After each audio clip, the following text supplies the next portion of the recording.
Ey geceler, geceler, uykum yok. Beni gören sanar, evim yok. Evimde var, evlatlarım da var, yarim yok.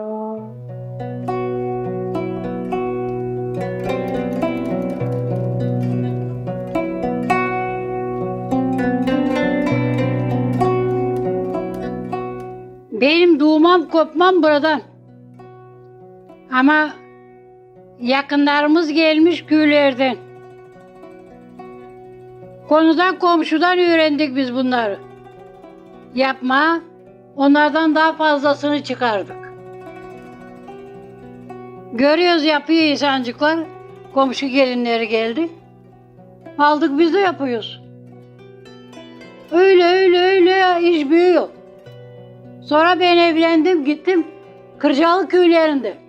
Koşukavağı'nda böyle de anlatacağım. Orada bu kalçunları bu oyaları orada öğrendim. Bunları hep orada yaptım. Bunları orada gördüm. Nasıl yapıyorlar, nasıl ettiriyorlar. Ben de başladım onlardan daha iyisini hep yaptım. Bir daha bakıyorum. Sonra ben kendim de artık başladım alıştım yapma. Kendimi çıkarıyorum. Model çıkarıyorum kendim de. Sonra o yapanlar benimkilerini beğeniyorlar. Fazla durardık orada gittik. Motpuska'ya aldık mı hep orada durardık.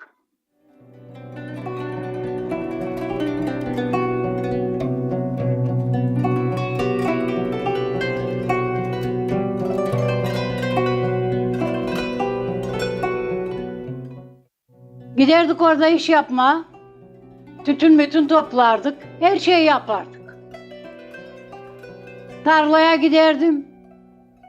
Tütünleri taklardım, buramda taşıyardım. Gene oturduk büyülende gene örerdim. Buraya koyardım, ekmeğe koyardım dizime. Ölüm ellerimden gene. Ama öğreniyor adam, açtıkça açıyor iş, kendini açıyor. Merakta da bitiyor iş. İş merakta da bitiyor.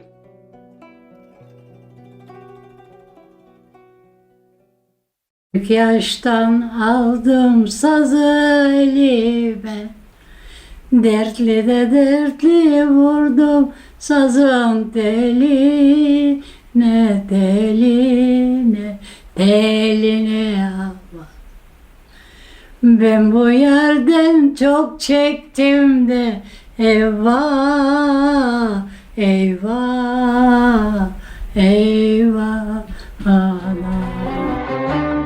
Küçük yaşta aldım sazı elime, elime. Küçük yaşta aldım sazı elime, elime. Dertli dertli vurdum sazın teline, teline, teline aman, aman. Dertli dertli vurdum sazın teline, teline.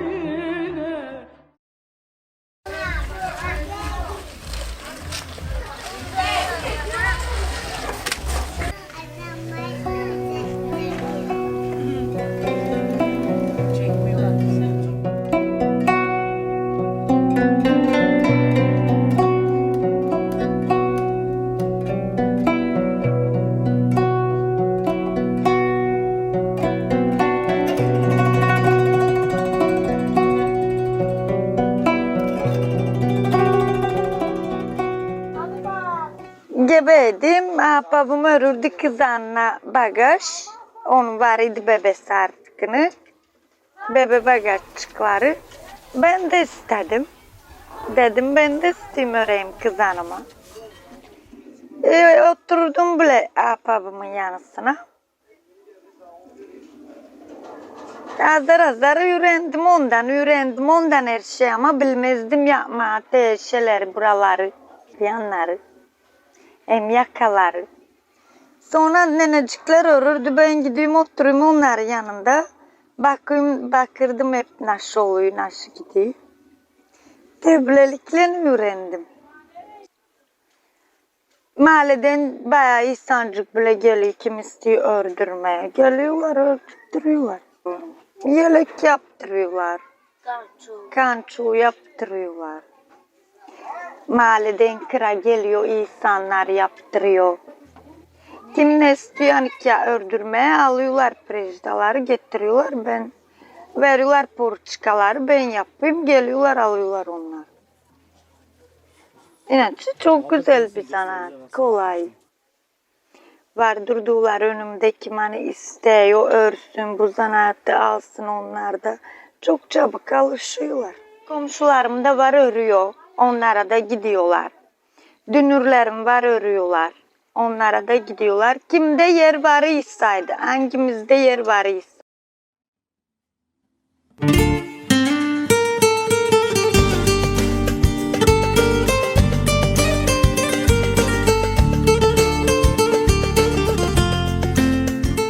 Kolo lahana geldiler, aldılar bizi. Dediler hani izlojba varıymış. Dediler davet ediyorlar beni de sergi için. Gittik. Çok güzel geçti. Çok kez var idi yabancı insanlar. Türlü devletten çok beğendiler, aldılar daji. Ördük, yelek, böyle telefon çantiçkaları, bu eldivenleri, satış var ya kışınlar. Bunlar çok istiyorlar. Bunlar eldiven hani buraya kadar bayağı devletten porçika geldi. Yaptık onlar daji. Verdik.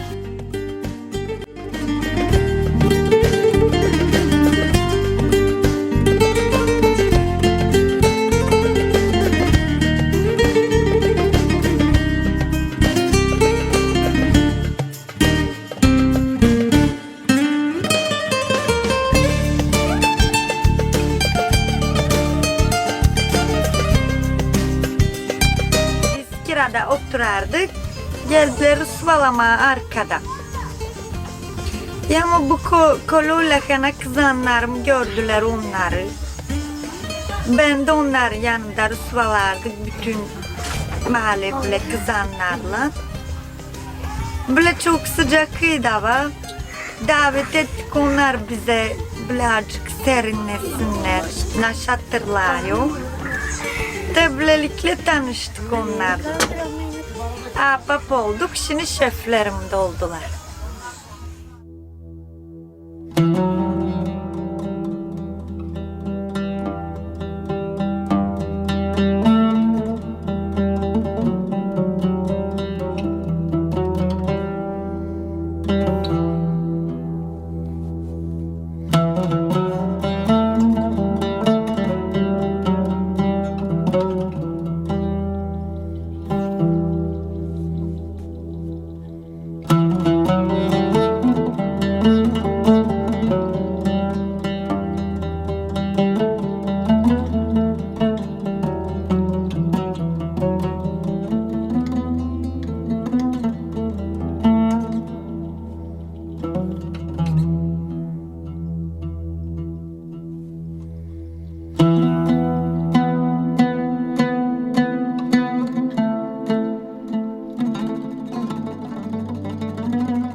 сме железари, Да. работиви хора, трудим се.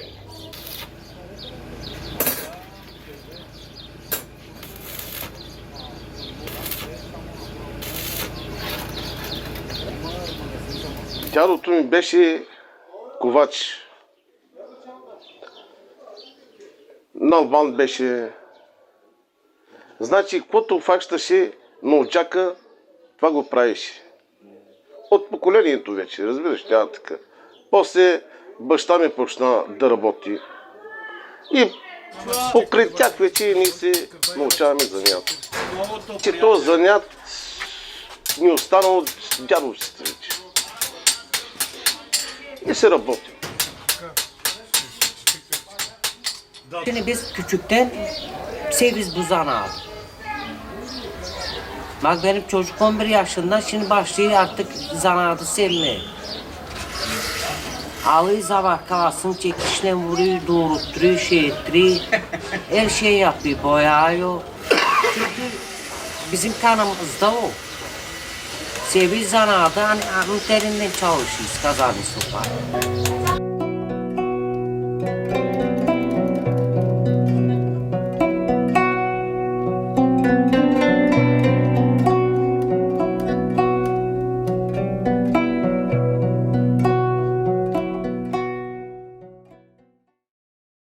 Преди беше по-трудно. Еми всичко ръчно беше. На ръка. Значи, как да ви го обяснявам, правихме едни чатали. Значи чатал. Слагаме шината или желязото фи 12-14, значи на ръка всичко. На ръка. Огъвахме есове, други работи там. А сега си имаме всичко шаблони вече, калъпи, които огъваме ръчно пак. Всичко на ръка го изработваме. Обаче с калъпи. А преди всичко на ръка беше. И сега пак ръчно ги огъваме, обаче с калъпи. Имам си тук ограничително. Направихме си шаблони там, които с сантиметри, там, милиметри, всичко се режи, всичко се мери и ги изработваме ние. Шарките, другите работи.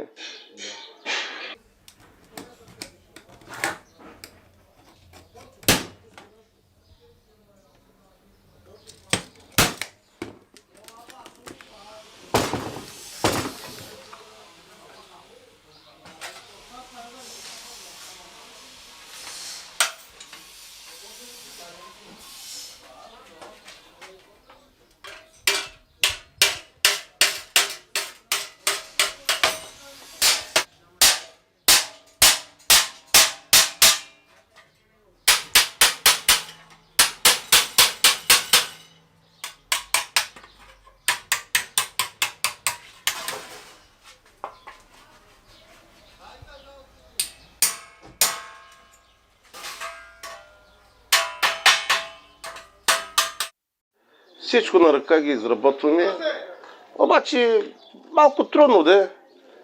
И нашата работа е физическа. Физическа. Ставаш, сядаш. Всичко на ръка се изработва. Demek bu ne kadar daha çok zavortulkalar var. Her şey kendi elimizden geliyor. Her şeyi kendi elimiz yapıyoruz. Şimdi materyalleri Türkiye'den getiriyor bize. Profilleri, şinaları, her şeyi o Türkiye. Всичко Türkiye. Var burada yerleri. Gidiyoruz buradan alıyoruz onları.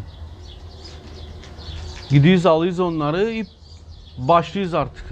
Yapalım onları. Artık bazı kere başka insanlar istiyor başka bir model. Нещо друго искат. Artık çiziyin onları, şeytirin onları, yapın onları. Ние си свикнахме вече. Свикнахме. Значи, отиваме при клиента, показваме му там 10-15 модела си имаме, хората си избират модели. Значи, по моделите също го правиме и отиваме, нали, боядисват се, монтират се, всичкото от нас. В квартала сме над 200 занаячи и да не са повече, да. Над 200 души сме, който работят този занят.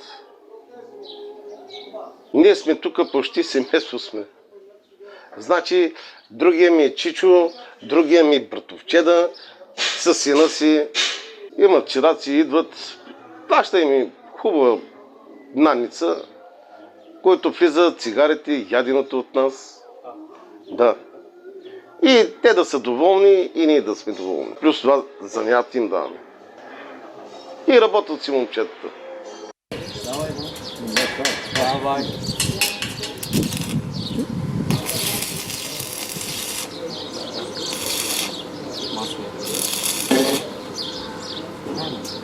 Добре. Стига, стига.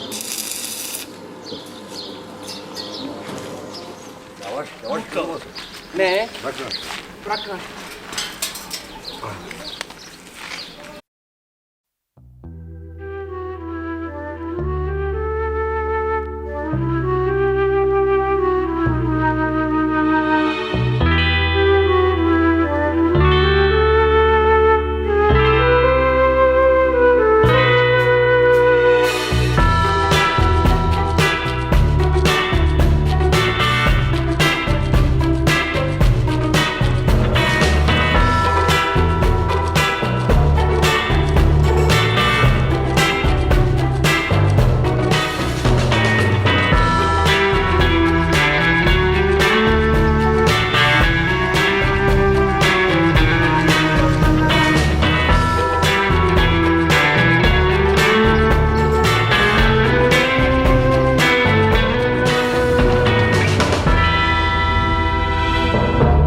Нашата професия е като рибарската. Пазарска работа. По пазара си отиваш, който продадеш. Поручки, той и да направим душеци, възгалници там, шезлонги. Да, за шезлонги. Донаправени шезлонгите. Те се слагат върху шезлонгите. Меко да е така. Както почна тази пандемия вече, всеки се дърпа. Дърпат се, да, няма. Няма ги предишни на пазари, преди 10-15 години. Сега е слабо вече. Нали ти казвам, от тази професия богат няма да станеш никога. Обаче и гладен няма да стоиш.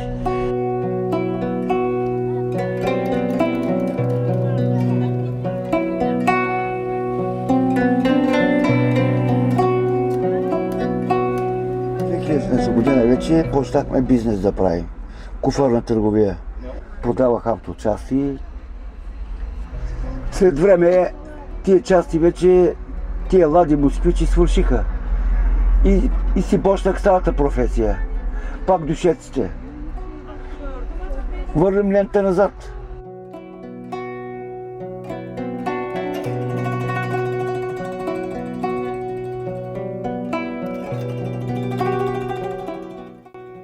Душеците да правиш е трудно.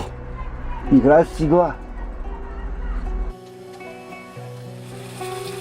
Кълъвката трябва да приготвиш.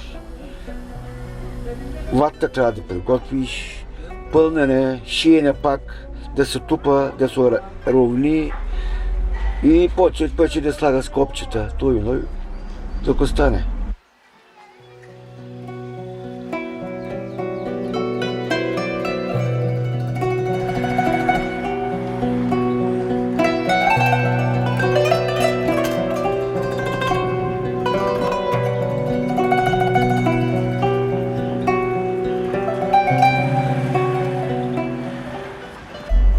Иначе за донаправяне е по-лесно, ако донаправим дюшек.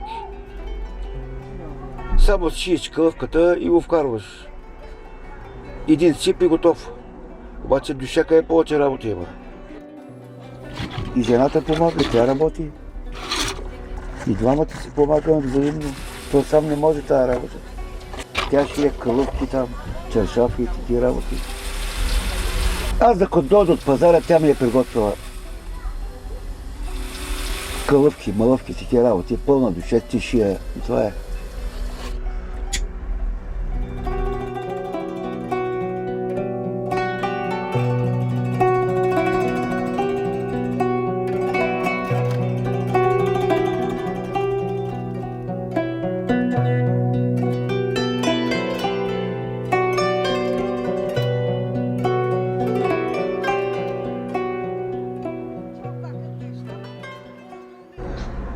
Едно време имаше русински легла с пружини, слага с този дюшек, става сутрин като момче. А сега гледам младо момче, изгърбил се на две. О, батко, дай ми нещо меко да спа, казва. Не казвам, колко взе това матрак? Ами, 1200 лева. За какво си дал на фурлици на въздуха парите? Дай да ти направя един дюшек такъв. Вземиш на русинско легло с пружина. Да ти направи един дюшек хубав. Виж какво се става. Там лягаш, двама ставаш, трима при моят дюшек. Да.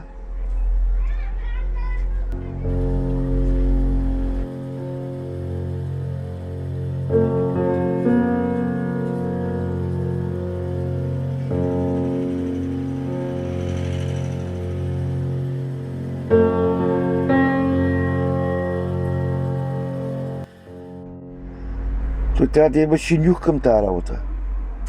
Мерак най-важното. Да ти имаш мерак. Всяка работа трябва да е с мерак да го работиш. Иначе ако не го работиш с мерак, мане. Всяка работа е такава.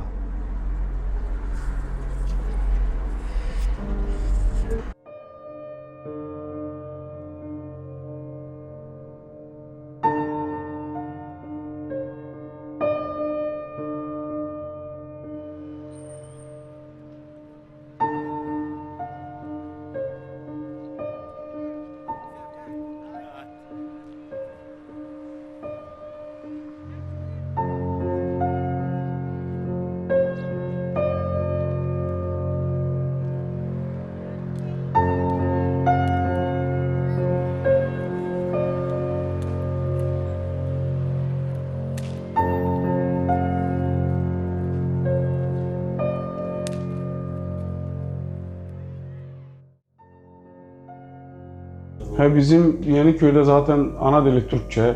Çok fazla Türk insanlar var burada. Yeniköy'de Bulgarlar var, Türkler var, Romanlar var. Ama biz kimseyi ayırt etmiyoruz zaten. Biz birbirimize komşu olarak, arkadaş olarak hiç alaka bile kötü gözle bakmıyoruz zaten. Anlaşıyoruz, herkes birbirinden çok iyi anlaşıyor. Yeter ki kalbin iyi olsun. Roman olsun, Bulgar olsun, Türk olsun problemimiz yok. Herkes ekmeğinin peşinde zaten. Meslek kurma arzusunda büyümüş gençler. Herkes işine bakıyor abi. Kazancına bakıyor. Ailesini geçindirmeye çalışıyor. Bu kadar basit.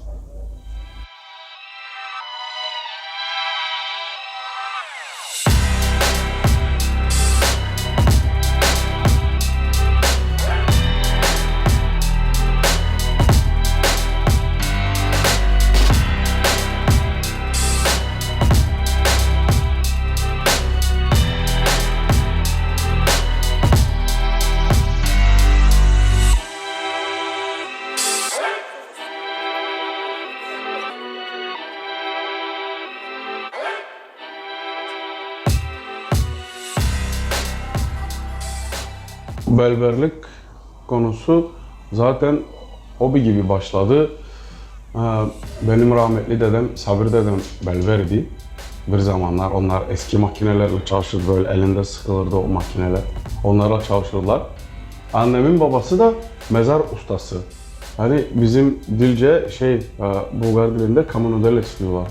Mezarlara adı yazıyor falan mermer işini. Onu Kadir dedem yapırdı rahmetli. Mekanları cennet olsun inşallah.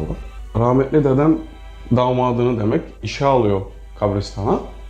Babam orada usta oluyor bunca sene. Ha bak 32. 33. seneye girdi babamın bu mesleği. Babamın yanında bayağı bir zaman çalıştım. 2 dede mesleğini de aldım.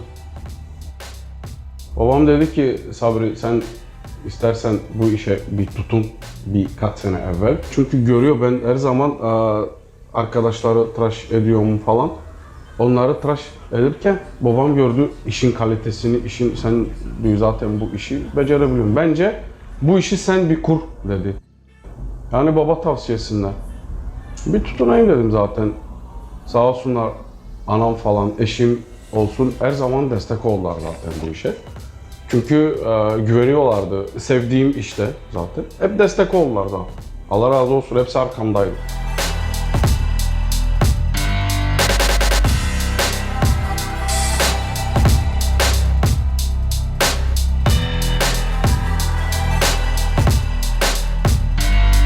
Müşteri geldiği zaman ilk önce saçı taranır. Öncelikle. Kafa yapısına çok özen gösteriyor zaten. Önemsiyoruz onu, kafa yapısını. Zaten kafa yapısı adamın saç şekli, olacağı şekli anlatıyor bize. İlk önce saç taranır. Ondan sonra güzelce bir bölme yapayım saça falan. Bir temizleriz.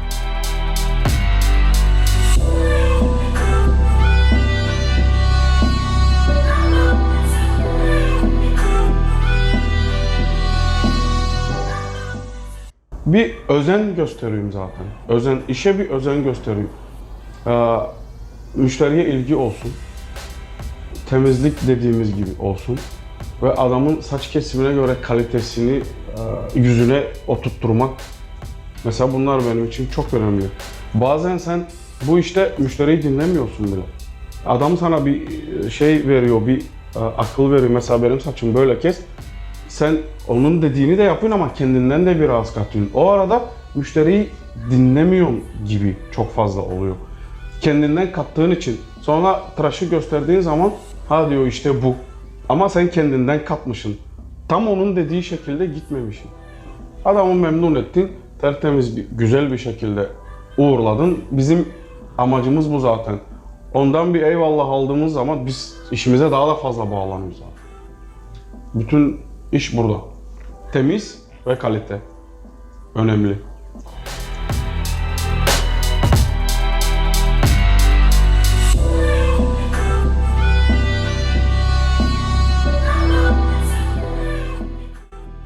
Bu işin tatlı tarafı zaten sakal tıraşında.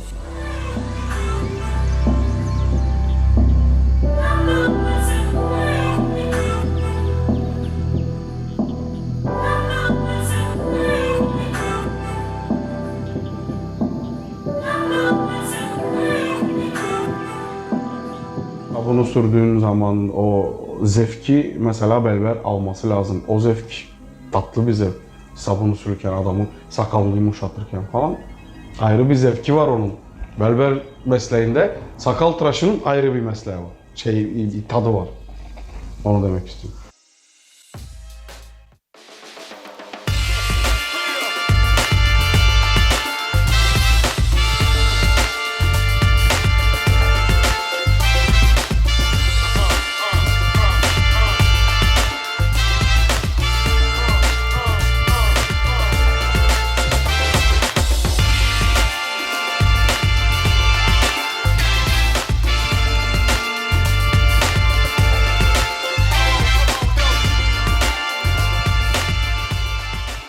Can arkadaşımın kardeşi benimle çalışıyor. Yani yeğenim gibi. O açtı, yaşı küçük ama berber kıvamına gelmiş çocuk. Çalıştığı zaman, ona baktığım zaman ben zevk alıyorum. Mesela çocuk işi beceriyor, gönlüm rahat. Misal atıyorum bir işim var, onu rahatlıkla atölyede yalnız bırakabiliyorum. Çünkü elinden geliyor, beceriyor, temiz çalışıyor.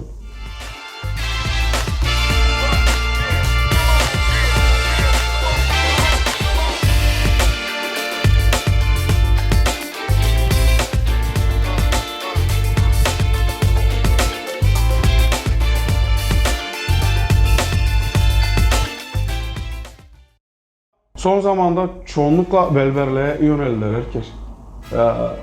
Berber olma çabasında. Ki çünkü iş modern, temiz. İşe temiz gidip geliyorum. Hani iş dediğin iş de zevkli bir iş. Temiz iş, sade iş. Anladın mı? Modern. Almanya'ya da açılanlar var zaten. Avrupa'ya da açılanlar var çok fazla. Avusturya'da arkadaşlar var, çalışıyorlar. Yani hepsi de mahallede değil. Pek çoğu da Avrupa'da çalışıyor. Ama mahallede, bu Yeniköy dediğimiz bölgede berberler var, çok fazla var. Çok fazla.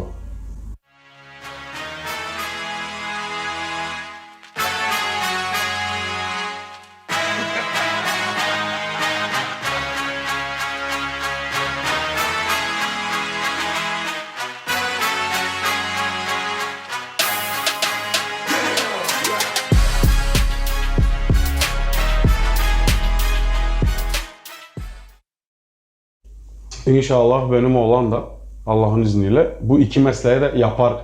Tavsiyem zaten ona bu. Çünkü ben çok memnunum hayatımdan. İş konusunda Allah'a şükür gelirim oluyor, kazancın oluyor. Yani kimseye, Allah'tan başka kimseye ihtiyacın yok zaten.